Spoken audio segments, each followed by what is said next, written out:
for today's video guys. So karon ay magluto ta og alamang. Ang tawag ana diri sa amo ay uyab. So butangan ra na nato siya og gamay nga karni o butangan po nato og asukar gamay og mga kamatis, sili, sibuyas, bawang. So muna ati ibutang diha. So nakabili kasi ako ng karni ng impelya ng baboy at kailangan muna natin yan ay babawasan natin ng mantika dahil napakarami talaga ng mantika ng karni na yan. At ayan, malutog na nga at napakadami naman talaga ng mantika niya at magagamit ko din yan. Kaya ayan, binukod ko yung iba dahil napakarami talaga ng mantika ng baboy. Ang ginawa ko dyan, binukod ko muna yung aking karni, tapos ginisa ko muna yung aking mga ricados dyan para masarap talaga ang ating uyab.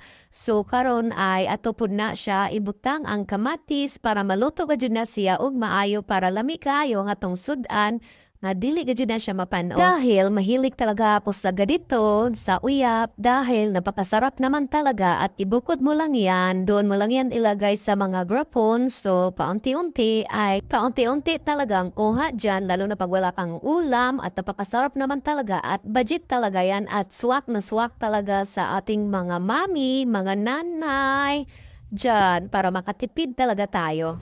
At alam nyo ba, nilagyan ko ng asukal dyan para medyo maalat at medyo matamis at maanghang talaga ang ating ginawa. So, humanang gayud. So, tara na mga unata kay lami, nagadjud kaayo ikaon. So, thank you!